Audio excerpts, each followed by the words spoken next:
What happens when an aggressive, sharp-tongued host corners Hollywood's most controlled, eternally optimistic movie star?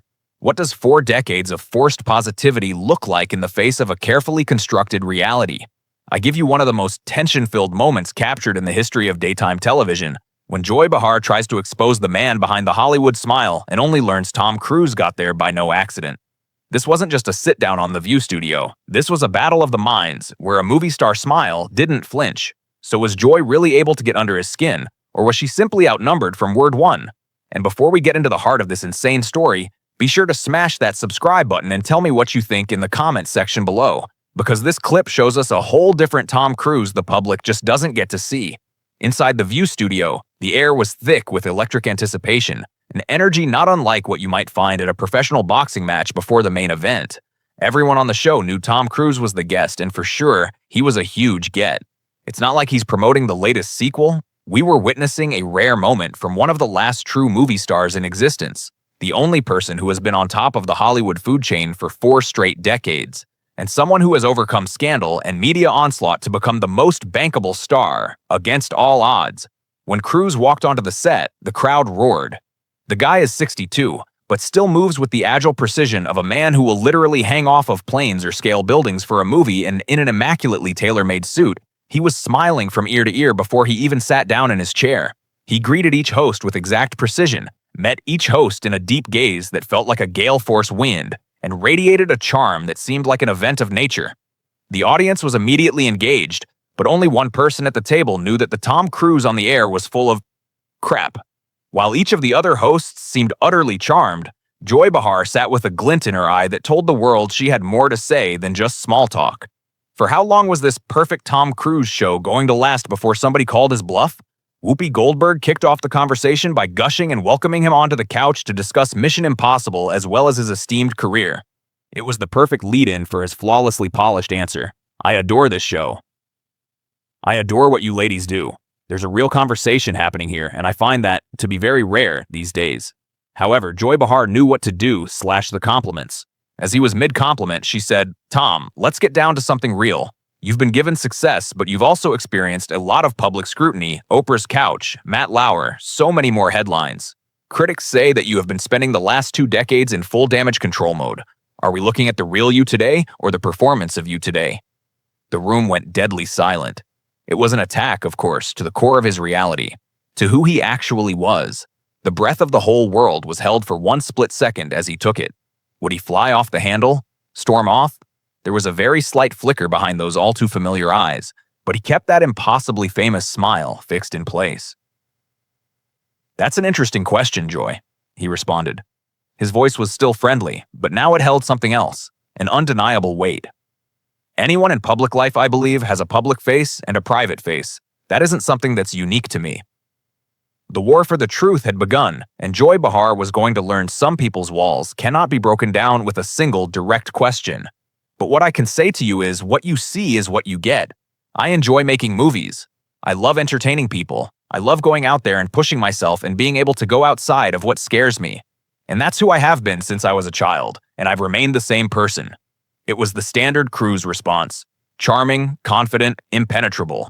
Joy Behar, however, wasn't looking for a declaration of purpose. She was looking for a chink in the armor. "But the couch thing," Joy persisted, not allowing him to retreat to broader platitudes. "Jumping up and down on Oprah's couch, discussing your private life like you're some kind of schoolboy with a major crush. When you look back on that, is there something you regret about how that was maybe even a little unhinged?" Unhinged struck the air like a physical object, and you could feel the audience coil, anticipating the snap, the blow-up. Was the superstar's famously placid smile finally going to crack? "I was in love," he said quite flatly. It was never loud or boisterous voice, but it got very intense. "I was happy, and I let that happiness fly. Perhaps it was a little too effusive to some people's liking, but I'd rather be someone who feels things intensely and risks appearing foolish than someone who feels nothing for fear of showing themselves." He then turned it onto her. A flicker of raw personal emotion, possibly defiance, crept into his eyes. "You know what's more fascinating to me? That millions watched it and were glad. Knew how that feels? Too much joy to hold inside. It was the media that declared a spontaneous show of happiness to be a sign of mental illness. It was the cynical who could not understand simple human happiness without seeing a manipulation and control strategy at play. He leant in and locked her eyes with Joy Behar's. Have you ever been happy to the point you couldn't contain yourself? Well, this is what that is. I will not apologize for being happy. A compelling argument to make, but Joy Behar has debated all of the most controversial figures of the world for many years, and she was certainly not going to retreat. But it wasn't only about the joy, was it? She asked. It's about control. They call you the most controlled celebrity in Hollywood. Say nothing can happen in Hollywood without your permission. They say that this interview has been meticulously negotiated down to the last question I can ask. Tom laughed, but it was no longer an amused sound. It was a sharp, metallic click. Well, Joy, if I had control of all that, would you be sitting here right now asking these questions? The crowd giggled and gasped. Tom let it simmer, then shifted his tone from defensive to professional. I'm particular about my work. I'm interested in the nuts and bolts. I want every movie that I do to be the best that it can be. If I'm controlling, I'll take that label. I'd rather be an overeager guy than a sloppy one. I've made over 50 movies, and every movie I made, I walked into that meeting knowing my shit. Some people want to call that controlling. I want to call it being a professional. The surprise that came over Joy's face was short-lived, as she had one more arrow left in her quiver, the arrow that every interviewer dreads. So let's discuss what people are also interested in. Joy lowered her voice. Your faith? Scientology? It's something that has made you perhaps the most famous Scientologist in the world. Yet the church is something some refer to as a cult. There are people who have claimed they've been hurt by it. How do you come to grips with the association given those statements? Absolute silence filled the studio. The air felt sucked from the room, a complete vacuum. This was the untouchable land, the area of topic that caused Cruz's public image to plummet several years ago. The topic his representatives have always been willing to defend with a veritable army of publicists. Tom Cruise held utterly still. There was no trace of that bright, practiced smile on his face. In its place was a solemn, profound quiet. He was no longer a movie star. We were no longer watching a film. We were watching a man poised on the brink. How do you respond to a question that is likely to derail your career? The look of mystery on his face remained, but his voice lowered, becoming a deeper, more measured tone. I'm not going to talk about my religious beliefs in an interview, Joy. I respect your right to ask, but I also have a right to some level of privacy. My faith has been a very important part of making me who I am today, my career, my family life, and myself. And that is it. The atmosphere was heavy with suspense. Was Joy going to press him further, to the breaking point of the facade, or back down? But don't you have a responsibility to explain and address the accusations? The people who feel that they have been hurt? Their families who say they've been devastated? Joy continued her inquisition, her presence overwhelming him. Tom Cruise's eyes hardened slightly. There was a glimmer of the steel under the surface of the movie star facade. I have a responsibility to live my own life according to my own conscience, he explained, his tone as level as a freshly made pool table. And I don't have a responsibility to explain that I know of, things that have nothing to do with me, other than just my personal life. And my experiences have been good. He turned to look at her, and the iconic beatific smile had been entirely obliterated from his face. It strikes me you're asking me to defend my belief in a way you would never ask a believer of a different religion. Were a guest in this chair who was Catholic or Jewish or Muslim, would you ask them to account for every slander ever perpetuated against their faith? Or are those demands reserved just for me? It was a point that landed. Joy's face began to color, her composure faltering for the briefest moment. That's different, she faltered. Those are religions that are established. Established by whom? Tom shot back, his voice now gaining the slightly measured, indignant force of pure indignation. According to whose definition of established, and whose criteria do we go by for the legitimacy of belief? Yours? The media's?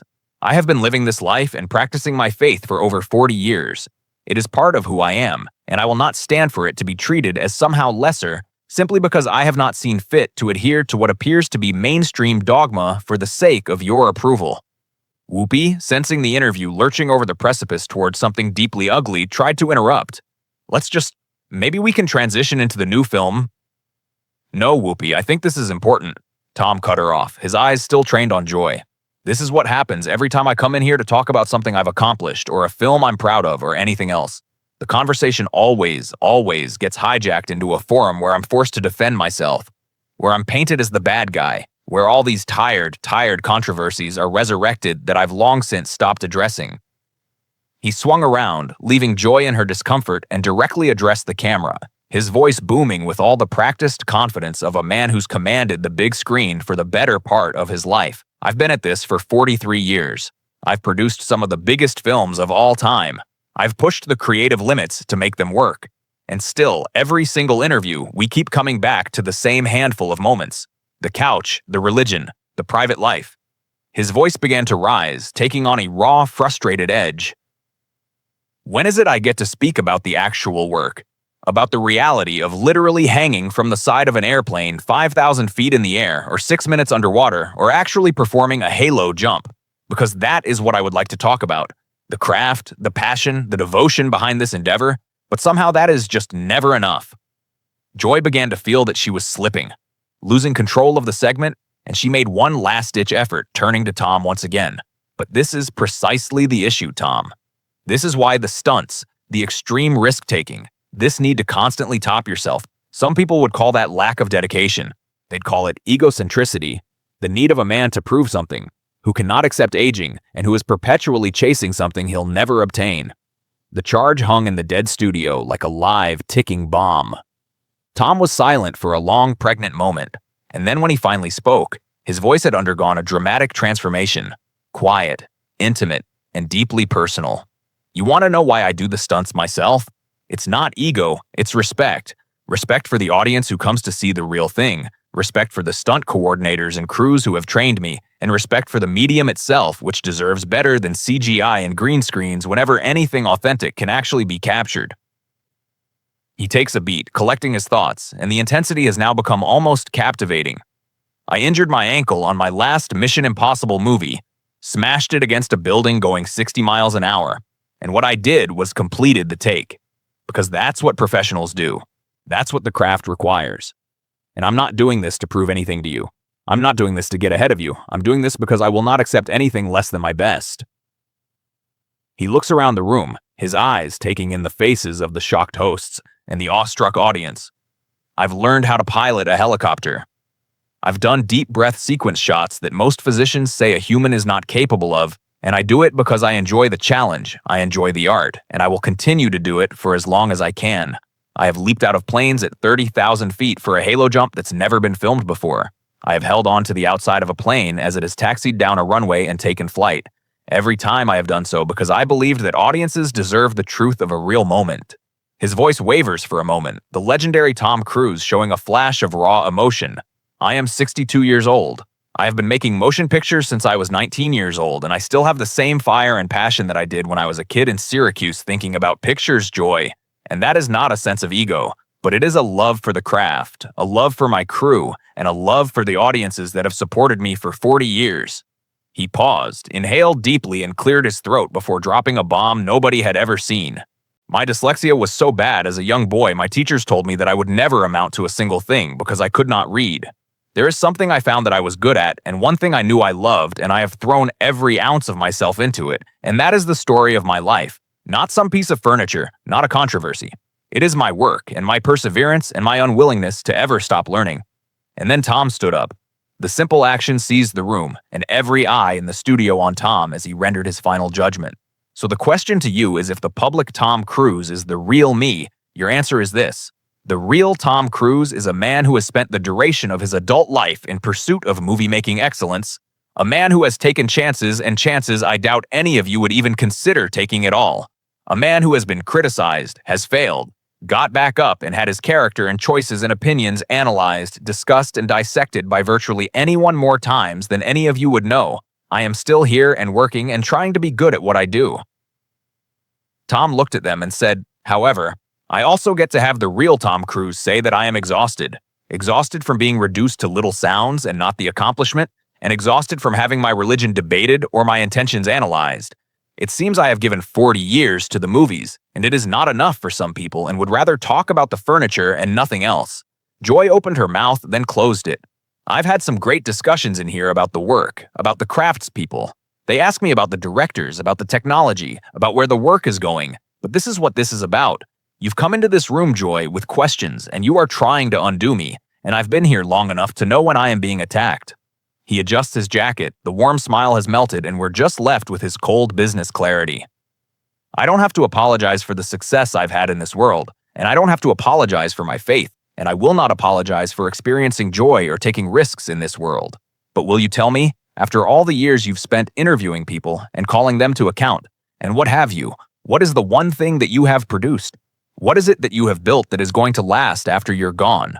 What are people going to remember when they reflect upon the impact of your career, if not for the number of people you've fought?